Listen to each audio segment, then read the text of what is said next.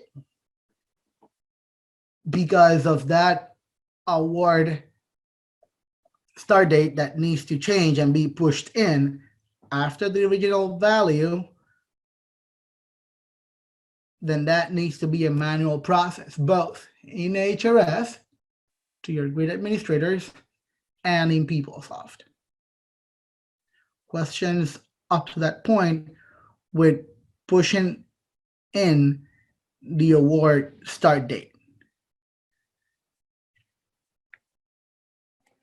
Efren, I had a question. Felicia said, will changing the start date automatically change the KK start dates? Well, again, the KK start dates are associated with the project's start date. And since we're not changing project start date automatically, the answer to that will be no.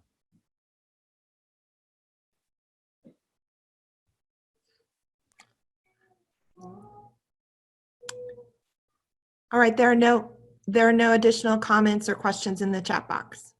All right. Now, what about the end date? What to expect if the overall award end date is modified? If the new overall award end date is pushed in before the original value and the update will cause any of the awards projects to fall outside of the awards period of performance, well, first, the value on the awards end date field will be replaced overwritten. The awards funding end date will also be updated for any of those projects that fall outside the new awards period of performance. Now, if making a change on the overall award end date, even if it's pushed in, but doesn't cause any of the projects to fall outside the new period of performance, then only the value on the award's end date will be updated. So again, now end dates are a little bit more flexible than start dates. So in this case, if the award end date is pushed in and pushing it in to a date before the original end date, and that change doesn't cause any of its projects to fall outside, but only the award's end date will be updated. However, if that award end date update will cause for at least one of its projects to fall outside, then we're not mentioning it here because we're mentioning it on the project side, but that will require that the modification message also includes a change on that particular project's end date, which will mean that we'll be changing on the award because of that, the funding's end date for that and any other project that falls outside. Now, here's the line that I was saying. The award mod message must include an update on the end date for any and all projects that will fall outside of the new awards period of performance because of this overall award end date modification. Otherwise, the mod would error out. Meaning if you only include a change on the award end date, and that change will cause any number of projects associated to it to fall outside the new awards period of performance, if you don't include a change on those projects end date, your mod message would error out. Are you all with me on that?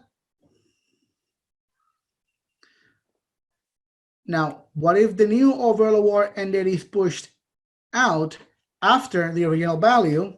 Well, in that case, since we're pushing it out, meaning we're allowing the award to have a further out end date, and none of those projects will fall outside because we're having more time instead of less, then only the value of the award's end date field will be replaced, overwritten. Efren and Jackie, I believe, there was a question about, will these questions be captured in a frequently asked questions document? I can answer that. Yes, I am currently capturing all the questions that are being filtered in all the sessions. So we'll combine those into something that y'all can look at and use as a resource later.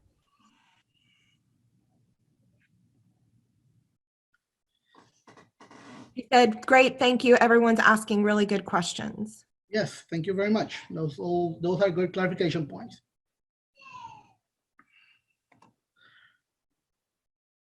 All right. Now, what to expect on the award? Remember, we are still on the award component. If the end date of a project is modified, well, if the new project's end date is pushed in after the original value, well, only the value on the award's funding end date field for that project will be replaced, overridden. Notice that since we're at this point, this example may be ending the project early, and we're not, and we're pushing it in, but we're still within the awards period of performance. We're only going to change that project's funding end date, and that's how it's displayed on the funding page for the award. Now, if the new project's end date is pushed out,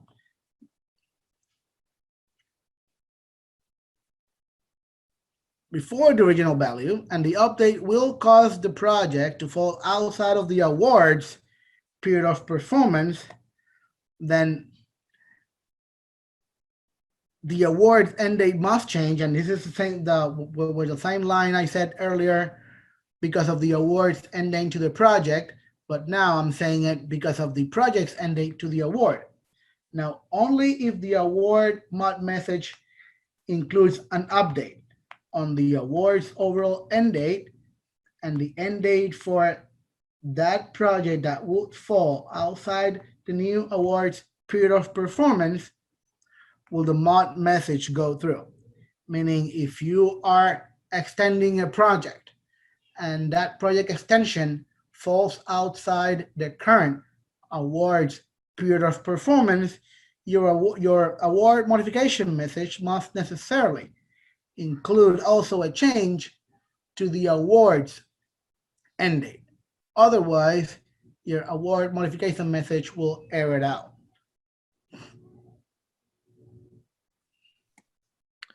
Efren, I have a question from the chat box. Please. If an advanced account was set up and now executed award date is later, thereby putting the advanced account start date outside of the POP of the award, do we have the zero out budget allocation of the advanced account and then create a new budget allocation for the award dates? If the advanced account were set up with those same dates, they are already within the awards period of performance. If they're making changes to those allocations, those projects end date, remember, we are not setting any project and we're not changing any project start date. We're changing project's end date. So if the project is starting late, and that change in end date falls outside the awards period of performance, then necessarily we need to change the awards POP, the awards end date. But activation of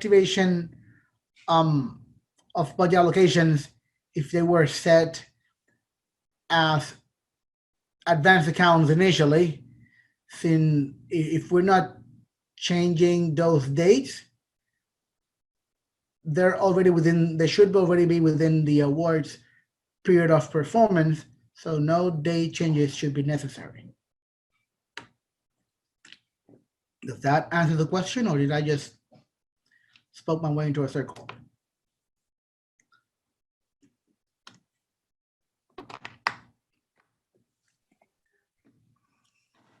Efren, she said, okay, thanks. And there are no additional comments at this time. All right. Thank you.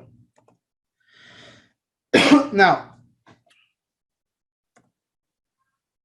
when award projects and dates are updated in HRS, such changes will happen using award modifications. Now, using a award modification type of no cost extensions. Now, these no cost extension modification type will insert a comment type of NCE on the additional information page if and only if no previous NCE type rows exist, meaning that only the first NCE on an award will insert that additional information comment type on the award. So we don't expect to have multiple NCE comment types, 20, 30, depending on how many you have made. Only if none exist will an NCE additional information comment type row will be inserted.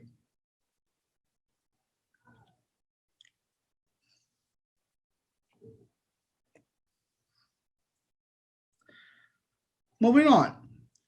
Now, what to expect if terms and conditions are modified on already existing award? Remember, we are still talking about the award component. We may see these same changes in other components later on. But in the award, what are we to expect in the award if terms and conditions are modified on already existing award? Well, added or removed from all projects on the award. Meaning if we remove a term and condition on a modification message, that term and condition we removed will be removed from all projects associated to the award. Remember we said yesterday that term and conditions are on an award basis, meaning that you select them for an award in HRS, and they are applied to all projects associated to the award in UCF financials. So if I, on a modification message, remove one of those previously selected term and conditions, it'll be removed from all projects in UCF financials. Same if I check or select a new term and condition on an award modification message, that term and condition will then be assigned to all projects on the award by the time of that award modification message, except for TNC 00048, which is the one relevant to advanced accounts projects only, which is the pre-award spending authorized term and condition. And we've explained yesterday that we had logic on the integration program to apply that one only to the advanced account project and not all across the board like all other term and conditions. Similarly, when the 0057, which is in People's Office, the other term and condition, in HRS, you don't have a 0057, you have a special term and condition field. If selected, the content of that special term and condition, like for award creation, it'll be integrated into the explanation field for that condition's detail. Now, you have that special term and condition field where you type in a designated sponsor guideline or sponsor requirement that is not in any of the previously available for select term and conditions.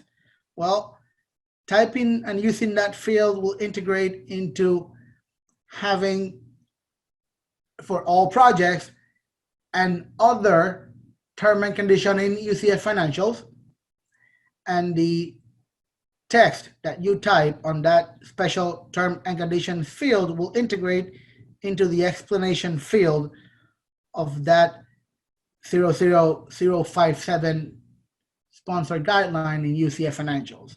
So whatever you type will come over. Now note that you can have many of these entered in HRS, however, you can have only one in UCF in terms of the special terms and conditions. Everyone is good on that? There are no additional comments or questions in the chat box at this time. Thank you. Now, what to expect, we're still in the award, if a project changes from advanced account to authorized. Well, when the last advanced account project is changed from advanced to authorized, the value of the PRE on the award additional information is removed, meaning that pre-additional information type comment will remain on the award up until the last advanced account is changed to authorized. Once the modification message that authorized that last advanced account is sent, that will remove that pre-additional information comment from the award. Now, if a project changes from authorized to advanced account, if it doesn't already exist, a value of pre then is inserted into the award additional information type, meaning if there are other pre's and the pre is already there, we won't insert another, but if there is none, then we will insert one.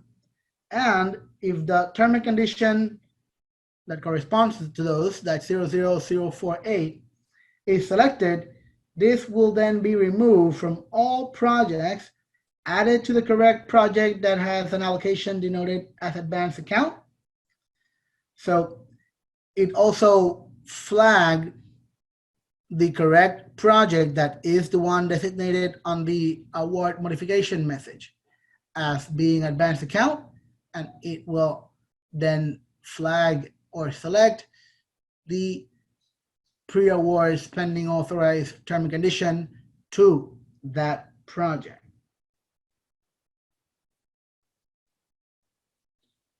Now, a note, with every award modification, a new award modification row is added to the award. And that means this: there is the award modification page that you guys are already familiar with. So a new row will be inserted in UCF financials for every award modification message that successfully is set.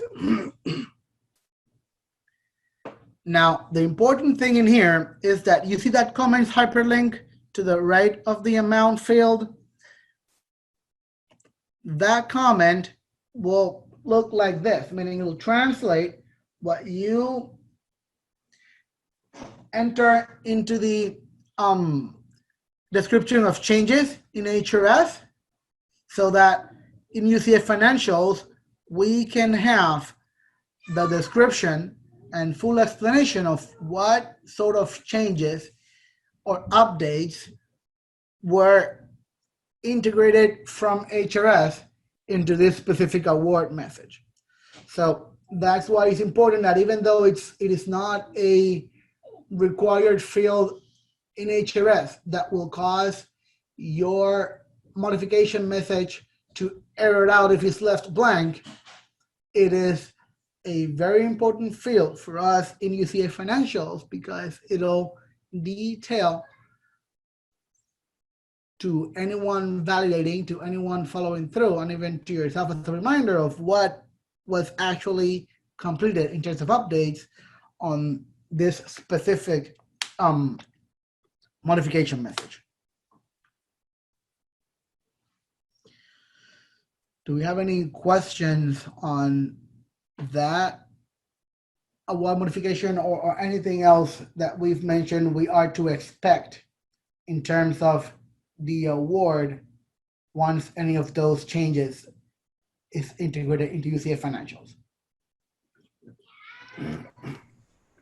There are no additional comments or questions in the chat box at this time, Efren. All right, so pretty much that's what we are to expect in terms of the award component. We are now free to move into a separate component and discuss what are we to expect on the project component upon integration. Now, the first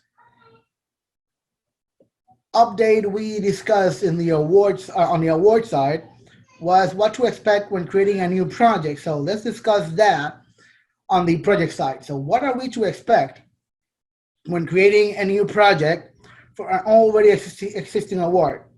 How we expect our project component to change? Well, all of those fields listed will now be fully integrated for that new project. So the description field, the integration field, the start and end date, long description, institution ID, the subdivision department, system source, standard activities checkbox, the cost budget analysis group, the grant project drop down selection, the location code, project team, and project activities, meaning that your full project is to be expected to integrate into UCA financials after you've added it in HRS.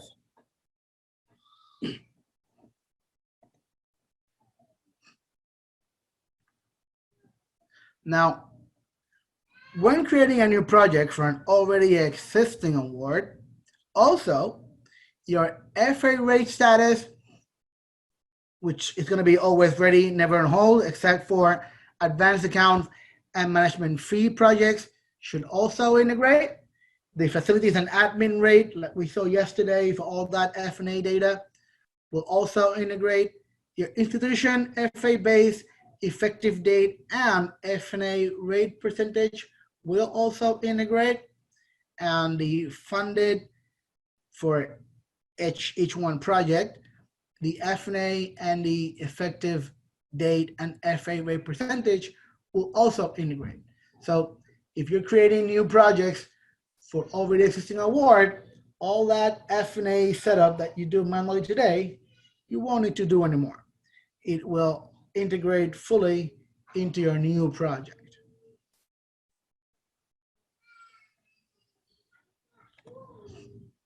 Now, in addition, when creating a new project for an already existing award, budgets will be finalized.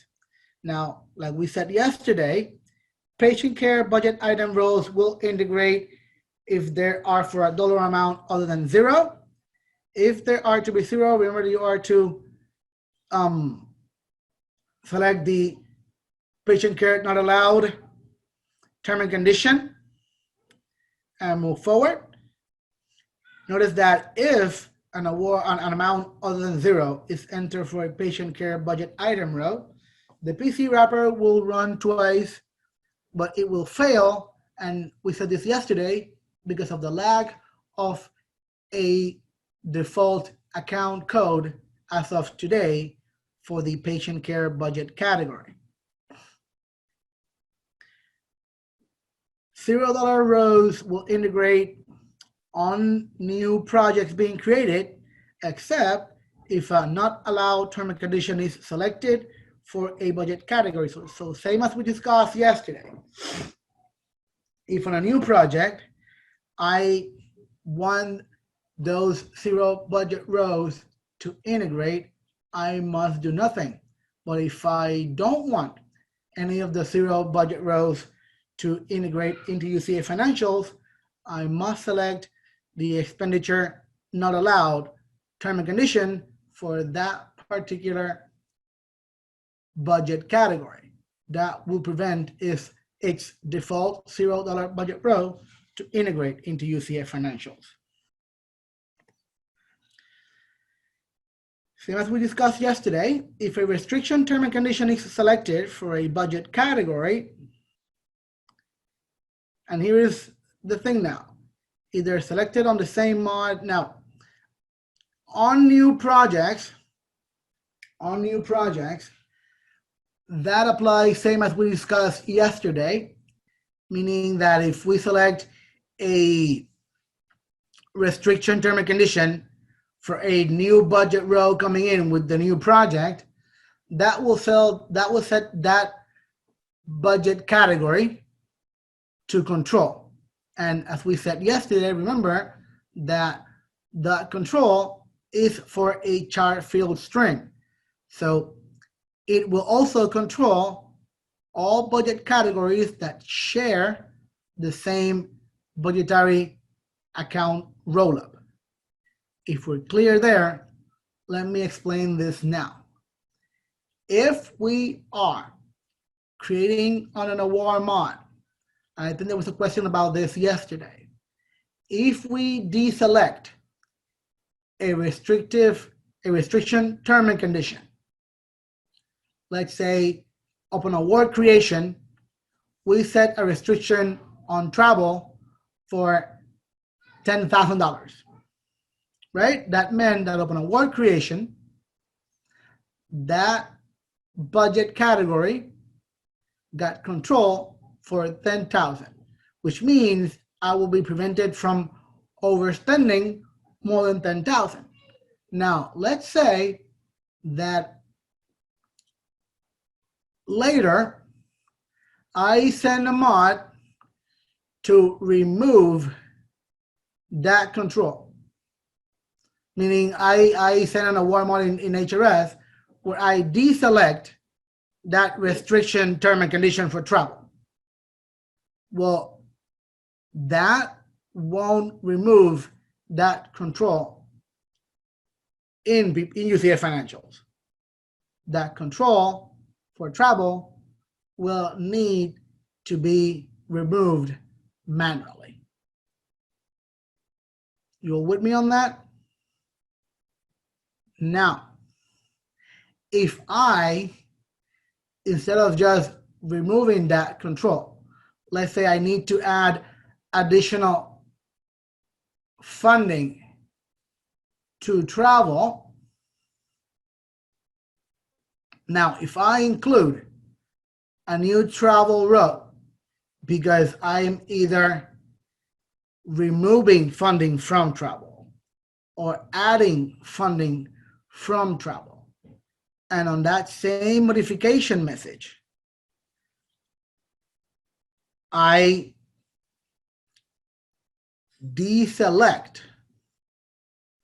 that control, meaning I remove that restriction from term and conditions on the same award modification message, where I send a row for term and conditions.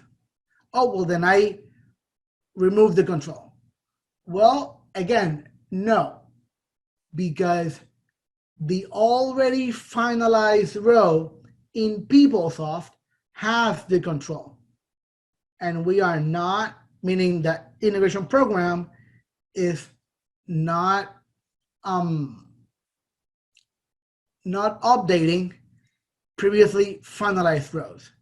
However, if I don't have control on travel, for example, again, upon new award creation, and I want to control it from a specific one date going forward, and on that specific one date that I send an award modification message to flag that restriction term and condition for travel, I send a new budget row for travel. then I have successfully set control to travel, because that new row I sent will carry the control for the entire chart field string.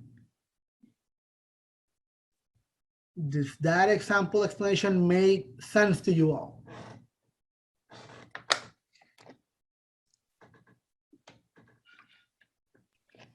Efren, there are no additional questions or comments in the chat box at this time. All right. So in summary, I can set controls I didn't previously set through an award modification if on the same award modification message that I select a new restrictive control term and conditions, I send also a budget row for that budget category I intend to control. If I don't, then just checking the box won't update any previously finalized budget rows. However, the same is not true when removing the controls. The controls that already exist on previously finalized budget rows will need to be removed manually. So moving forward, and this again, we mentioned it yesterday, as it applies to new projects being integrated. If the TNC 00050 for rebudgeting with tolerance is selected, either selected on the same mod or if it was already selected on the existing award, budget will be controlled on each and all integrated budget categories. We discussed also yesterday about the 0051, which is rebudgeting with prior approvals. So again, either selected on the same mod or if it was already selected on the existing award, budget will be controlled on each and all integrated budget categories. Now, for new projects, like it says in the heading, speed types will also be created instantly upon successful budget finalization to allow for immediate spending, and the combo data is updated instantly upon successful budget finalization to allow for immediate spending and fixed amount contract activations. So the new projects that are created for already existing award will have their budgets finalized immediately, and with that finalization, if successful, you'll have a speed type you can use for immediate spending and for immediate fixed amount contract activation. So again, you'll have that available without the overnight process. So you don't have to, you and your users won't have to wait overnight for speed types to be created, nor for your fixed amount contract lines to be activated. So that should be immediate. Up until this point, do we have any questions or comments on budget finalization of new budget rows, of controls removed or added to existing budget rows, and anything that has to do with what we discussed so far on what to expect on new project integration? Well, to existing contracts or awards. There are no additional questions or comments in the chat box at this time, Efren. Okay, then I believe we've reached a break point. So I'm going to round up to 10 o'clock so we can come back in about 10 minutes, 10:10, so we can move forward with the remainder sections of this award integration training.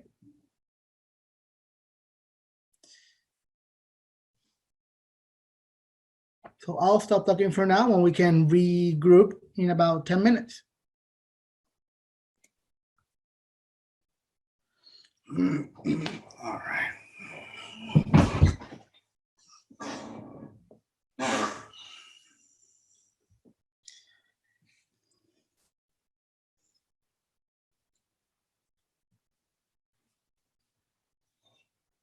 So please just confirm whenever we're ready to resume. And I'll get started. Efren, they have 34 participants in the room and the chat window has started. All right. So continuing with what to expect on the project component. Now, if the overall award end date is modified, so if the new overall award end date is pushed in before the original value and the update will cause any of the awards projects to fall outside the awards period of performance, the value on the project's end date field will be replaced or overwritten. The value on the availability end date field for all team members whose start date fall outside, well, for all team members will also be updated. The value on the activities end date will be replaced or overwritten, and the control budget's end date field on the budget definition will also be updated. Now, if the change on the overall award end date, even if pushed in, does not cause the project, any project, to fall outside the new awards POP, then none of those values will be updated. Now, remember that these values are being updated because of the awards end date making the projects fall outside the award POP, which, like we said earlier, the award message must include an update on the end date for any and all projects that will fall outside the new awards period of performance for the above mentioned fields to be updated. Otherwise, the mod would error it out, meaning if I'm pushing the award end date in, and that will cause any of my associated projects to fall outside the awards POP, the award mod must include a change/update to those projects end date. Otherwise, the validation will prevent that award modification to go through successfully. Now, if the new award end date is modified and is pushed out after the original value, now only the project end date of the project that accompanies, if any, that award end date change will be overwritten. Meaning at this point, we can be making an award extension without necessarily making a project extension. Now, only if we do a project extension along with an award extension, then for that one project or for those projects, the project's end date will be updated also. And if so, then all those other fields we mentioned in this previous slide will be updated with it. Is that clear with respect to the awards end date?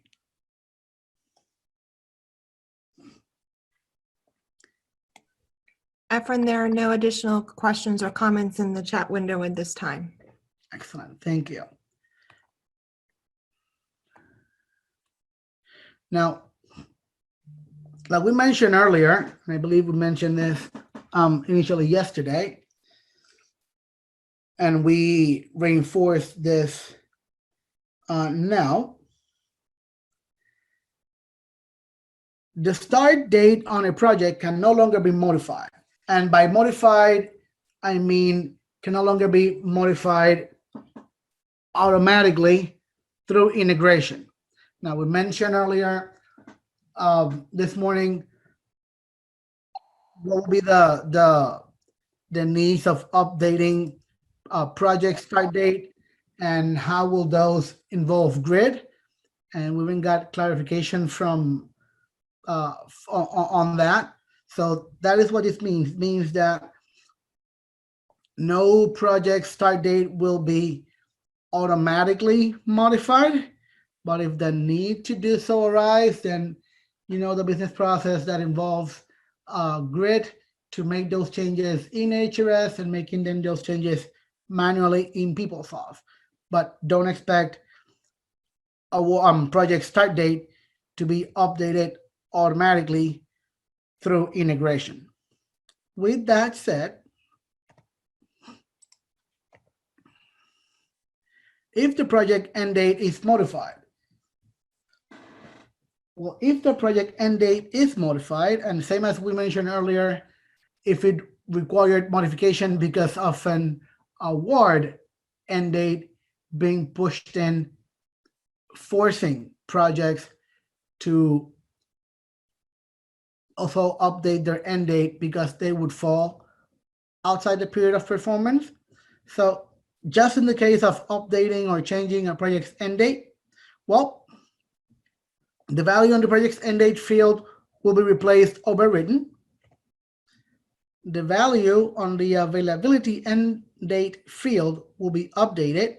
Now in here, only for the employee IDs with the PI role and the project manager flag that matches the project PI in HRS. Now this time we are changing the project's end date, and we are only going to update the PI/project manager record that matches HRS, meaning a project may have multiple other team members, may have multiple event PIs that came before and terms have ended.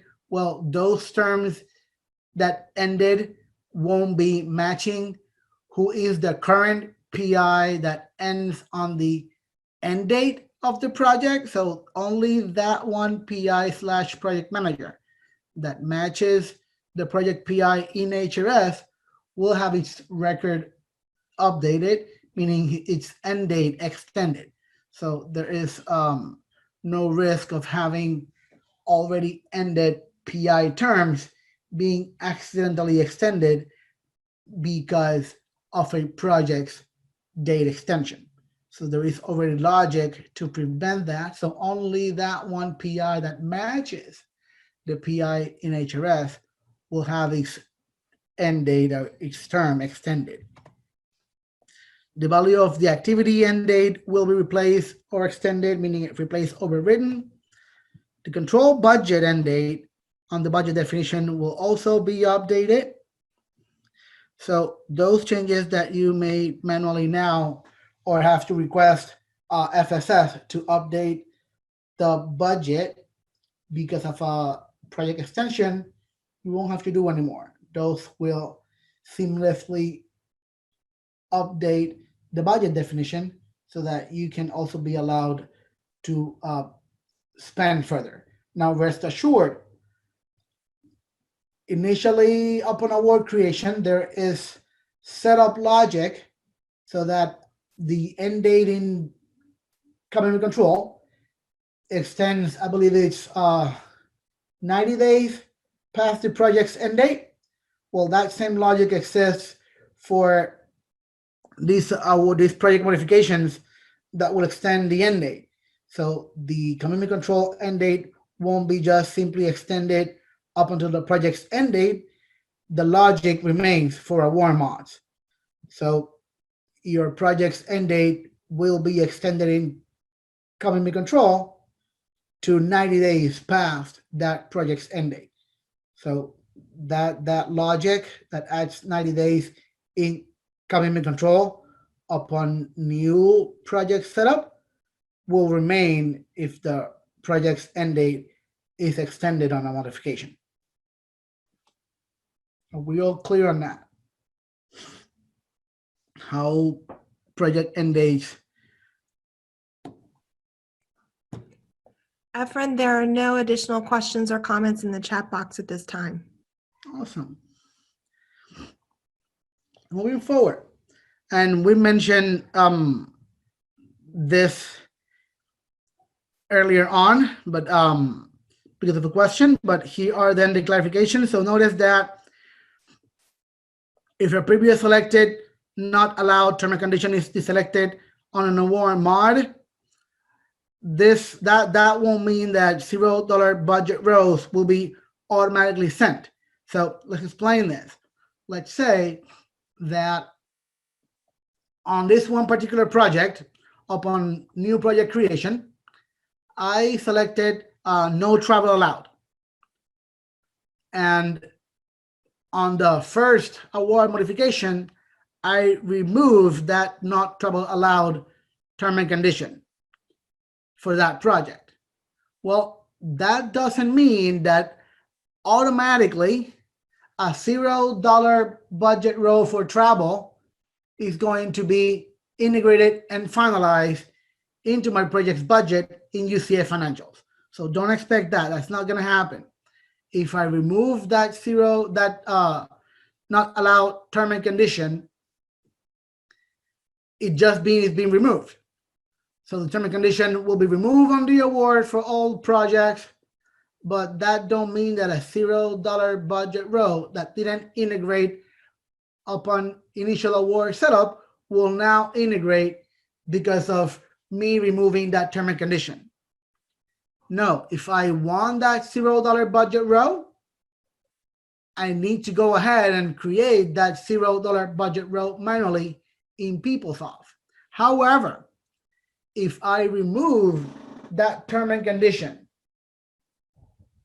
for travel in this example, and I, on that same award modification message, or on a future award modification message, I add an amount budget row in HRS, since I removed that term and condition, that amount other than 0 budget row will then integrate on the same or on a future award modification message than the one I removed the not allowed term and condition. Is that clear? So the budget impact of allowing a $0 row to integrate, because an award mod applies only to any new project being added to the already existing award. So removing that term and condition for not allowed will not automatically integrate a $0 budget row. If I want a $0 budget row, I'll create that one manually in UCF financials. If, however, upon removing that $0, that not allowed term and condition, I want to add on that same mod, for example, a $10 budget row for that one previously not allowed budget category, I am able to. And then that $10 budget row will integrate.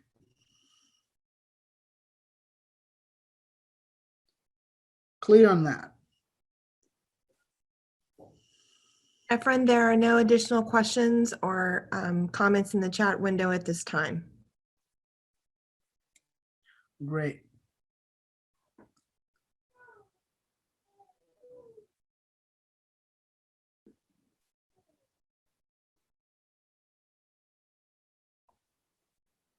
Now, let's see the other option. If a previously unselected restriction term and condition is selected on an award mod, previously finalized budget rows will not be set to control. And we mentioned this briefly earlier. So the budget impact of controlling spending on a specified budget item because of an award mod applies only to any new projects being added to the already existing award. However, selecting a restriction term and condition will allow on the same and on any future award mod for non-zero budget row to integrate for that previously unrestricted. Now, the control, like we said earlier, that control applies to the chart string. So if I remove a control on an award mod, meaning I remove that restriction term and condition from a budget category, like let's say travel in this example again, that award mod goes through, that doesn't mean that the previously finalized row that had a control on travel will remove that control. Creating a new budget row for travel,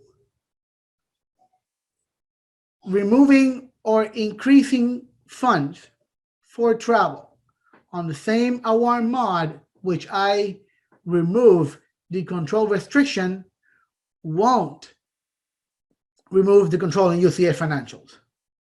However, if there was no control and I select to establish control on travel, if there was none, just selecting the term and condition alone will not control travel when that mod moves forward.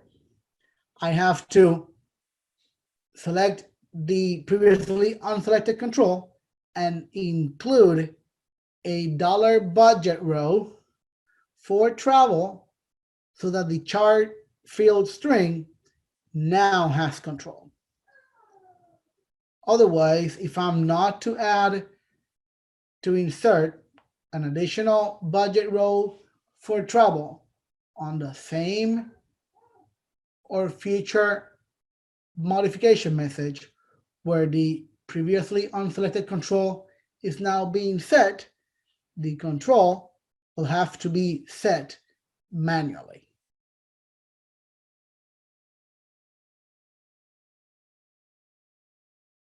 You'll follow that.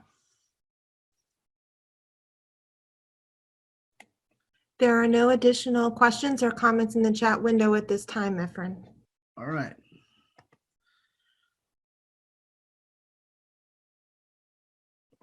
Right.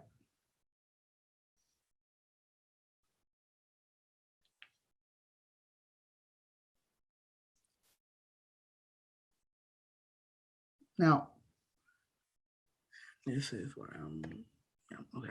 Now, if I previously, let's say that, all right.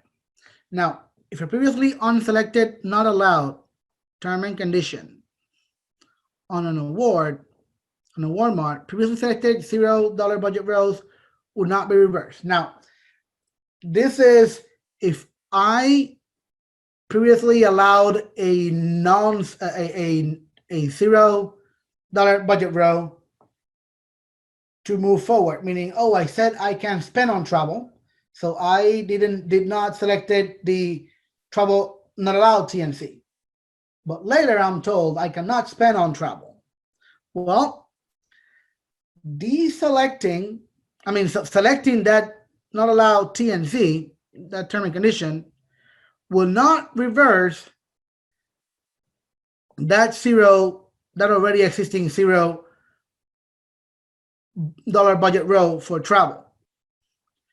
At this point, if you send a $0 budget row over and you are told you cannot spend on that, well, you will flag that on your award as you're supposed to, so that you can keep your awards having that information up to current. But then you'll have to set control for 0 manually in UCF financials so that you cannot spend. And that will be like having restrictions on travel, which you cannot spend. Now, so the budget impact for preventing $0 budget rows from integrating on an award mod applies moving forward. So at that point, you will need to set control on those already finalized $0 budget rows to prevent from spending on those budget categories on those roll-up account codes. So removing or better yet, setting a not allowed after $0 budget rows have moved forward and integrated. Just flagging those not allowed won't do nothing on an award mod automatically into UCF financials. You'll have to go manually into UCF financials and control on those categories that are now zero or that were integrated as zero to prevent spending. You'll follow me on that? So it's like setting a control when there's zero, and since it's zero, you have nothing to spend. So even if you spend 1 cent, you'll be overspending, which is preventing from spending at all on that category. Now, depending, of course, in whether you have already spent some money on that category, there may be some additional budget corrections you may need to do so that you can remove that expense from the project altogether. And after that expense has been zeroed out for the project, you can then set your control so that you won't fail any budget checks trying to correct yourself. But the logic is that just setting a not allowed after some zero budget rows have integrated into UCF financials won't automatically reverse that zero. You'll have to manually set the controls and take care of any already spent money on that category for the project. Is that clear enough to move forward? Efren, there are no additional comments or questions in the chat box at this time. All right.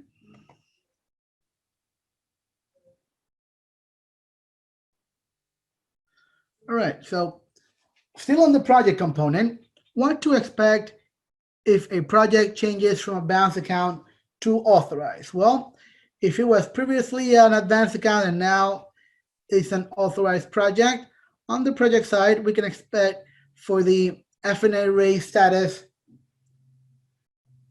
of hold to be removed. So we know that all advanced accounts are integrated with a hold FNA raise status to prevent from FNA calculations and computations. So upon authorizing that advanced account and sending over that message, the hold on the FNA raise status will be removed.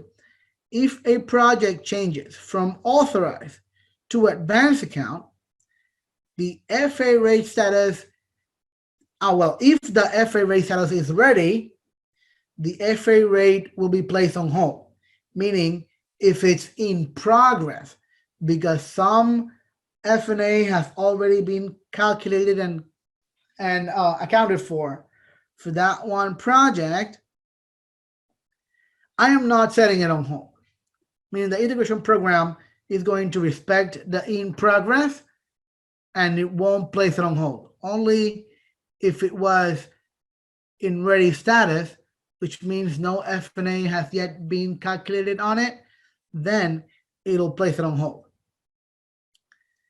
If the indirect rate percentage is modified, a new effective dated row will be inserted on the funded rate displaying the new indirect rate percentage and the effective dated, so the award modification issue date is be the one going forward. So what's happening? Well, let's say that I established that at this on award creation for this one project A, the FNA rate is 30%.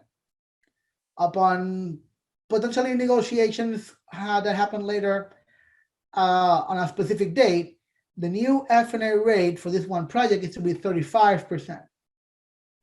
So at that point, that will be updated in HRS as you guys will update it. And that message will come through to UCF Financials. It'll create a newly effective dated F&A row where the effective date of that new 35% FA rate is going to be the issue date of the award modification. So that issue date that you type on your award modification in HRS will be translated as the new effective date for F&A calculations. Are we good with that information? Efren, there are no additional comments or questions in the chat box at this time.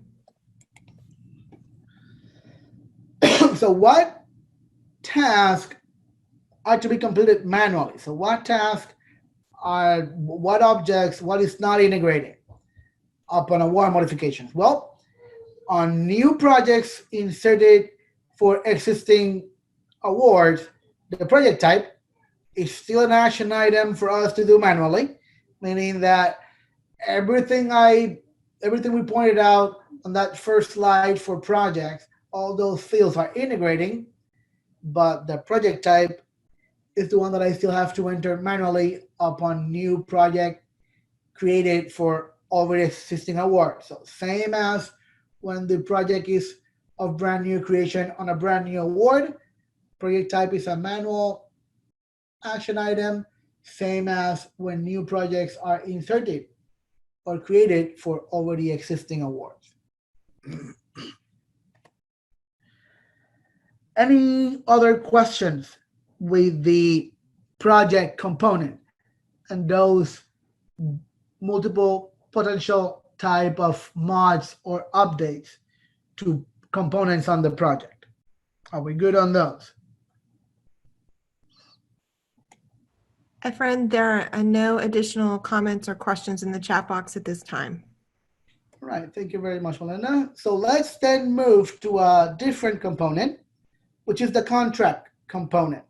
So when creating a new project for an already existing contract, on as incurred contracts, the new projects will be associated with the max inactive status contract line. So if that new project is added to an as incurred contract, that new project will be associated, will be inserted to the maximum contract line with an active status. So if there are multiple lines in active status, the one that will get the project is the maximum line, the latest line on the list. If I need that project to be on a different line, well, there is no way in HRS to tell that to the integration program. So if that's not the line you'll need the project to be on, then that move you'll have to complete yourself manually. If I'm adding a project to a fixed amount contract, the new project will be associated with a maximum empty and inactive status contract line. So if I'm adding a new project to a fixed amount contract and you have multiple ones, well, it won't get inserted into any of those.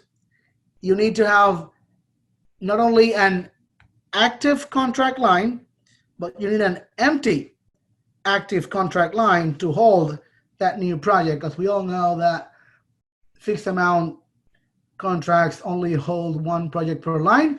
So like it says in the note, users will need to completely process an amendment to create a new fixed amount contract line as per the outline and familiar business process before the award modification message is sent from HRS. So if I don't previously have the empty and active contract line waiting for my new project to be inserted into it, the award modification message will fail.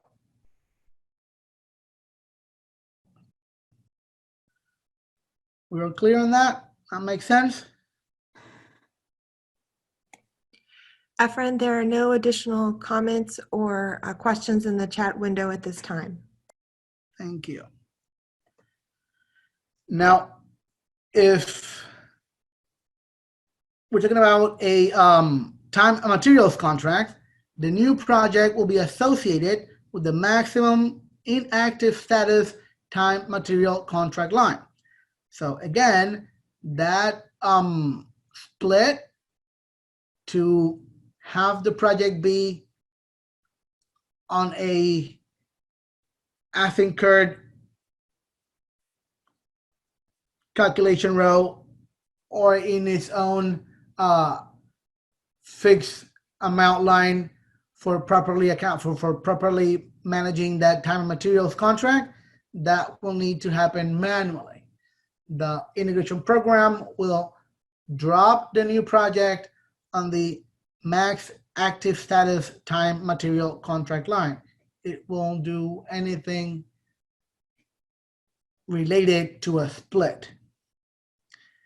If we're talking about a no bill contract, the project will be associated with the max inactive status contract line. So again, any potential splits will have to be managed manually.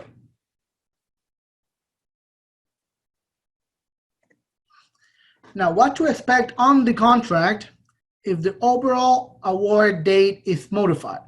Well, if the new overall award date is pushed out after the original value on the contract and its corresponding lines, end date will be updated by adding 180 days to the new award end date. So we will be updating the contracts and lines end date all to be 180 days over the new award end date as is happening now manually, but this will be done. This will be automated upon integration. What to expect if the NIH document number is modified? Well, the value on the letter of credit document ID will be replaced or overwritten for every active contract line that has billing plan on either ready or in progress or pending status. So if on a warrant mod you change that NIH, that value of the on the NIH document number in HRS, its translation of the letter of credit document ID will be replaced for active contract lines with a bill plan, which is either ready, in progress, or pending.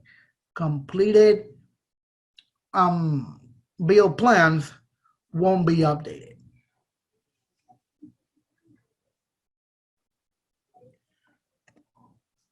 What items are to be completed manually even after integration on my contracts? Well, bill plans and revenue plans will still need to be set up manually.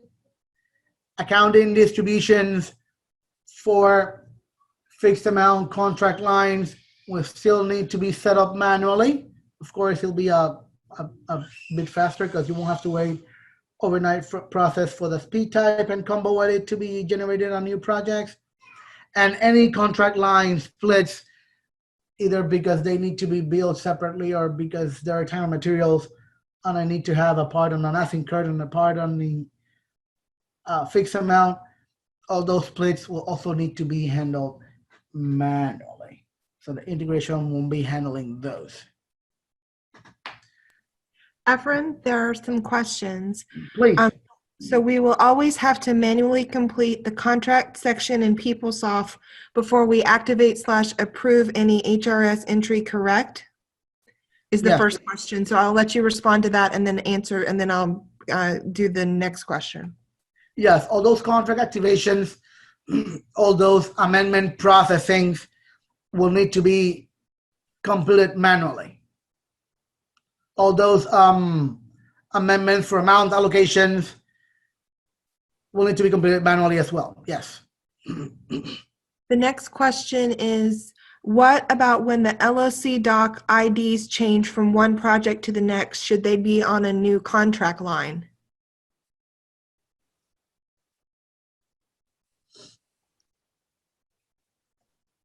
Well, the integration handles the LOC on an award basis.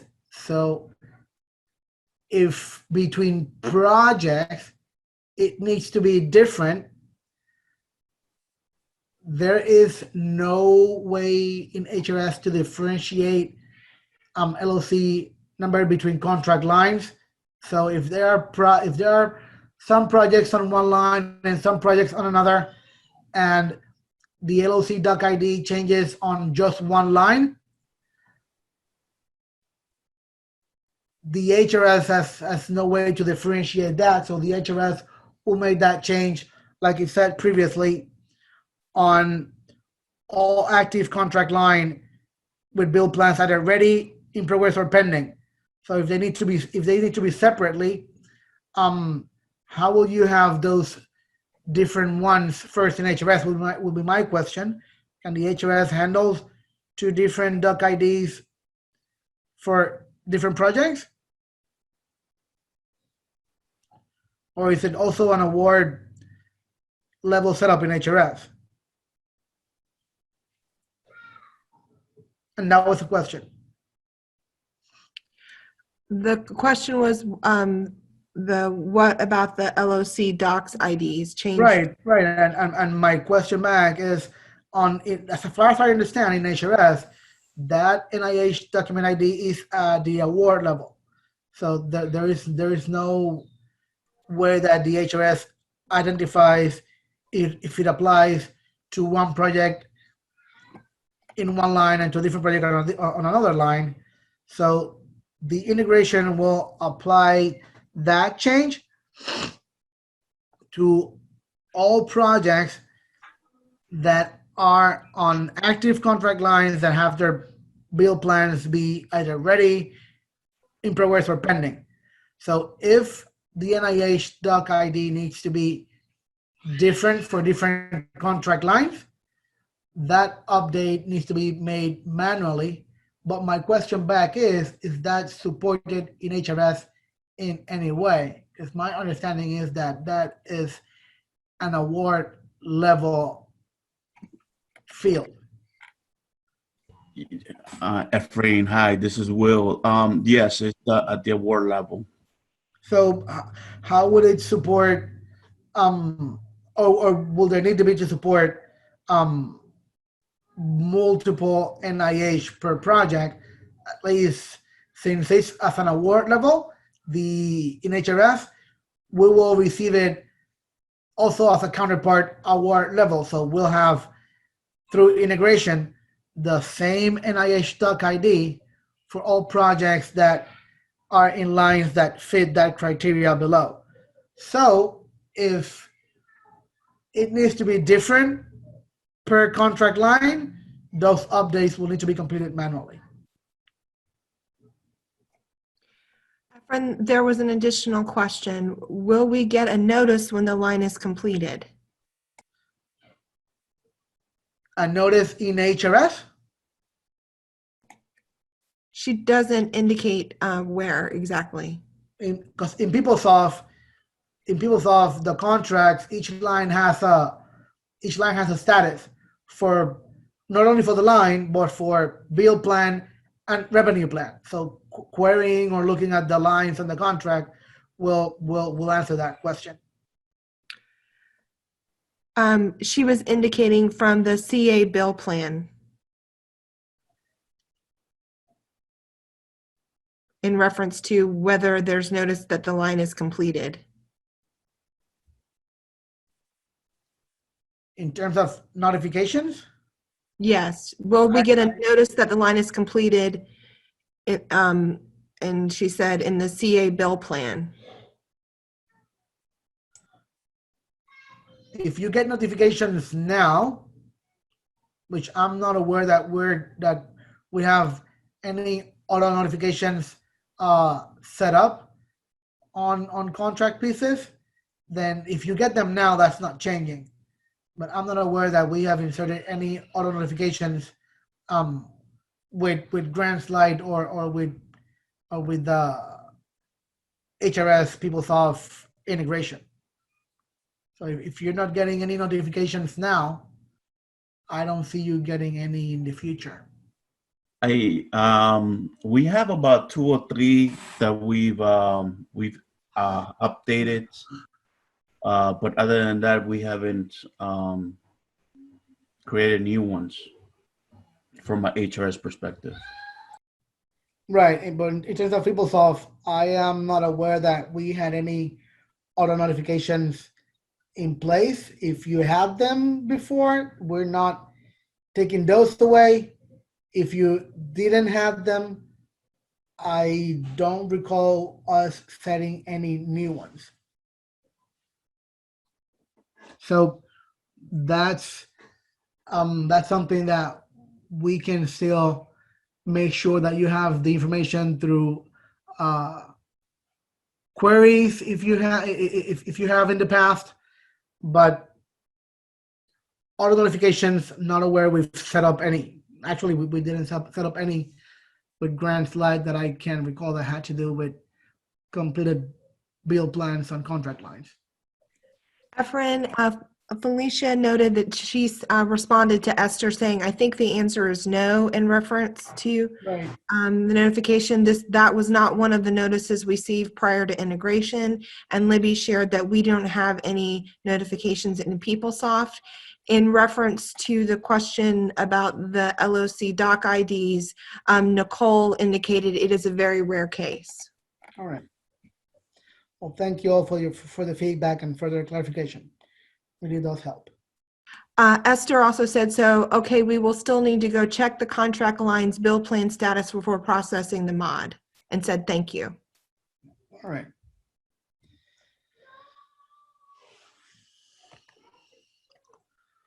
Well, if you don't have any further questions, I don't have anything further. That is all we wanted to point out in terms of giving you an idea on what to expect on each component with award mods, as we did yesterday, for what to expect on each component for new award integration. So we hope and we expect that this training sessions have been fruitful for you guys.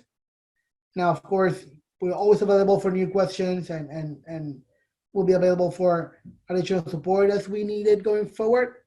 So if we don't have any more, I'll leave it to Jackie to commence on our future process with this. I believe we won't be needing then the afternoon session today either, because we're pretty much done.